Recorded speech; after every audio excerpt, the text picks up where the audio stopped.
Dragon's End is an iconic map. Not only is it the final map in Guild Wars 2 that incorporates the word dragon in its name while featuring an elder dragon, it is basically the final map introduced to Guild Wars 2 as a part of the Elder Dragon saga, a culmination of 10 years of storytelling in Guild Wars 2 alongside the groundworks laid in the original Guild Wars. And today, I want to travel across the map and simply highlight my top 10 favorite things that we can find within it. So let's get started. In the number 10 spot is the Juno Hatchery. This is a simple location that you can find in the eastern part of the map. During the massive map-wide meta event, you come to this location as a part of the eastern escort down the map towards the Harvest Temple, and you stop here for a bit to defend the turtles and fight back against the Void. Outside of the main meta itself, there is the occasional event here where you can basically do the same thing with defending the turtles and fighting back against the Void. When it comes to the location itself, it is a very pretty little area where the main buildings surrounding this pool with all the stairs around here are fantastic. This is one of the main turtle hatcheries in Cantha, and it is fun to see a bunch of turtles running around here. There are some baby turtles which do eventually grow up into the siege turtles, similar to the ones that we ride. Now when it comes to the historical significance of this place, it can be a little interesting to look into. Turtle hatcheries have been a big part of Luxan culture in the Jade Sea for a long time, and in the original Guild Wars we see the prominent Guyala hatchery that is very close to this location, but we never explored this specific area in that game. But in Cavalon we can find one Captain Juno, who is the leader of the Luxan Turtle clan and may potentially be the namesake for this hatchery we see in Guild Wars 2. In the number 9 spot are all the tunnels underneath the map. Dragon's End is really cool because we have a massive map that we explore through predominantly for the purposes of the massive meta that takes place here. There are a bunch of different events, points of interest, and other things all across the map, but there is an entire second layer to this map that we can find underneath the surface. The Jade Sea as a whole is an incredible opportunity to allow for a lot of different cave and tunnel systems, which we see explored a lot in Guyala Delve, and we see it explored here in Dragon's End as well. This entire tunnel system going through the map is just super fun. While there aren't a bunch of important things down here, there are still a couple of cool locations we can find, which I may or may not talk about in a bit. This entire tunnel does just look very gorgeous, and it is fun to ride your boat through here and take in the scenery, which riding your boat through here is pretty important to do for anyone who wants to complete the fishing achievements in this map. In the number 8 spot is the Echovald Fringe. On the entire opposite side of the map from the Juno Hatchery, we can find this specific area of Dragon's End, which really just connects to the entire western end of the map. Looking at Dragon's End on the road map, we can see that this map is located on the very western edge of the Jade Sea, where the Echovald Forest, including the map of the Echovald Wilds, is basically just right over there, which is demonstrated decently well through this part of the map.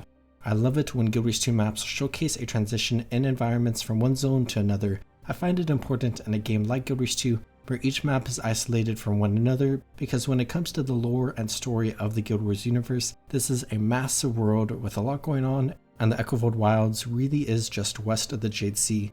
As you wander up and down here, you can find a bunch of beautiful flowers, which is fun, plus a variety of other bits of vegetation, and I find this to be one of the more scenic areas in the map. In the number 7 spot is maybe the biggest thing on this list, and it is the battle for the Jade Sea.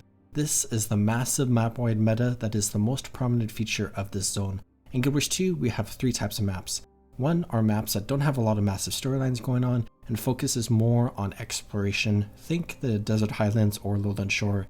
Then we have maps that feature a prominent meta event but still have a bunch of other stuff going on outside of them, think Orc Basin or Janthier Century. Then we have maps whose entire identity are focused around a massive meta event, think Dragon Stand or Dragon Fall. And Dragon's End is in that last category, both in that it is primarily built around this meta event and that it also follows that naming convention since we are fighting an Elder Dragon. And fight an Elder Dragon we do. This entire meta event and the final boss fight are generally considered some of the best content in all of Guild Wars 2. The meta as a whole can feel pretty epic, though if you do it often, the beginning escorts can get a little tiring, but everything in this map leads to the boss fight against Suwan atop the Harvest Temple. An incredible fight in an incredibly scenic area with incredible voice acting. When Ender Dragons originally released, this meta was actually decently challenging compared to others, which was a great change of pace, though ultimately it is still relatively easy because it is an open world event designed for a ton of players. But overall, this is just a really incredible event with a fantastic final fight. In the number 6 spot is Mother's Lament, in the southwestern corner of the map in the southern end of the Echovald Fringe, and at the end of the tunnel system going underneath the entire map is this area, which is only unlocked upon completing the meta. Now when the meta is completed, there are a variety of things you can do around the map, but one of the coolest is coming to this location. As a whole, it is very similar to the rest of the map, and there are some different things you can find around here which are important for different things, and it can be annoying to have this area be locked without the meta if you are trying to go for something here specifically. But the prominent parts of this location is how Suwon and Oreen will come here after the meta, as Suwon rests from being overwhelmed by the void, and will chat with Oreen about various topics.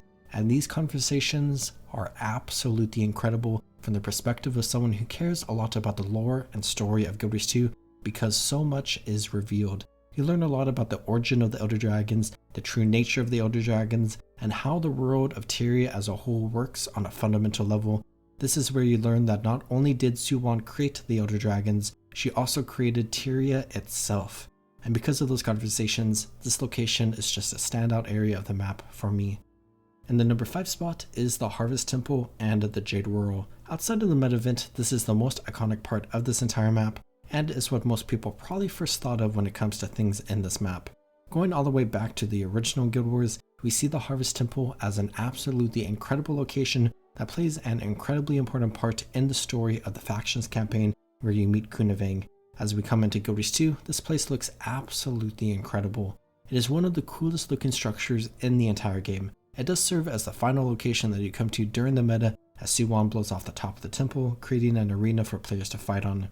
But you also have the entire area around here, also known as the Jade Whirl, which looks absolutely incredible as well. I remember back when Ender Dragons was announced and the devs were showcasing this map, that they had to be incredibly careful of not even looking in this direction the slightest, because of how massive of a spoiler and how epic of a location this place was. And when I first laid my eyes on it when Ender Dragons eventually released, I was so surprised to see how truly epic this place is. In the number 4 spot is the Archipelagos Rim. This is kind of another general answer, and this spot basically goes out to the entire northeastern corner of the map. While most of Dragon's End features the Jade Sea and some of the mining operations within, this area is a relatively untouched part of the coastline to the Jade Sea, and it is gorgeous. This entire area is super scenic and features a bunch of incredible little spots that are truly screenshot worthy. You got the Alua Falls, which is an absolutely incredible waterfall that I love so much. I like reaching the hero point here, and the mastery point with the Thirsty Char was fun to do when I came through this map for the first time, where I find the area that the char is located at, as well as the area you reach during this mastery point, the Green Grotto, a couple of really beautiful areas. In the number 3 spot is the Jade Expanse and the Distant Mountains. Similar to what I talked about with how the Echovald Fringe is really cool because it helps build up the world around Dragon's End, this is even cooler. Across the eastern part of the map, especially in the southeastern corner at the Jade Expanse point of interest, we can see the Jade Sea just going off in the distance. Obviously, you can't explore these areas through typical means since there is no content out there and it is out of the boundaries of the map. But I absolutely love the details present here, and it just helps make the world of Tyria, and Cantha specifically, feel massive. Directly connected to that idea is the skybox of this map. The clouds and whatnot in this map are pretty good, but I absolutely love the mountains that you can see off in the distance. If you look towards the northeastern part of the map, towards the Great Turtle Highlands region, you can see absolutely gorgeous mountains that are just absolutely massive. It is incredible to see mountains like this off in the distance because it helps do what I was talking about with making the world feel so large. It is interesting to think about what might be up on that mountain that we may potentially explore one day. And alongside that, it would be cool if we got that map eventually and we could look down towards Dragon's End one day and see some details like a very distant Harvest Temple. In the number 2 spot is the Respects Paid achievement. This is a specific achievement in the map that always stood out for me. This achievement requires you to go around all of Dragon's End and use the /Neo emote at 9 different shrines found throughout the map. This achievement is cool because it essentially serves as a guide to tour you around the zone and take you to a bunch of different areas. As you do this, you could unlock various points of interest, grab some waypoints, and even complete some events.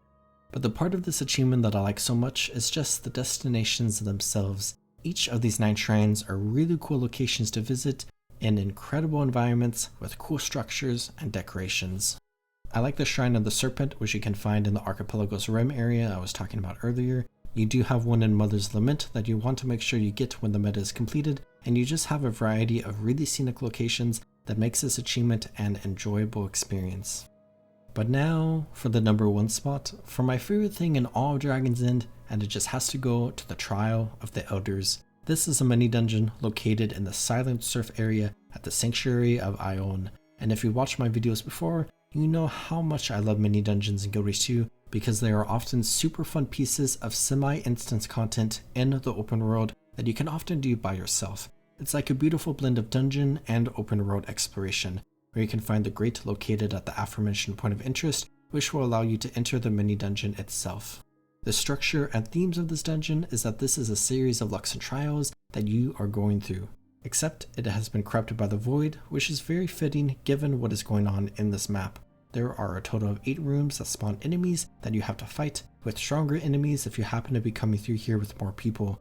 As you clear through each room, you get a stacking debuff which will reduce your outgoing damage little by little as you progress through the entire mini dungeon, basically making each subsequent room slightly more challenging than the previous. And at the end of the day, this mini dungeon isn't too challenging to complete, but it is still a decent challenge for players to work through. And it feels incredibly rewarding to progress through this entire area and eventually complete the entire mini dungeon. At the end, you can use a teleporter which will take you to Archimedes' Solitude, which is an incredible little area found in the tunnel system underneath the map, which just feels like a super cool place to end up at. And all in all, this fun mini dungeon is my favorite thing in all of Dragon's End. And that's my list. I hope you enjoyed. Dragon's End is a very cool map with a lot of stuff going on, and I would love to hear what your favorite thing across the map is down in the comments, since I only scratched the surface of the things present in this map, as I only talked about my personal favorites. If you enjoyed the Jade Sea, consider watching my video on Gaia the Delve. I hope you all are taking good care of yourselves. Have a good one, everyone.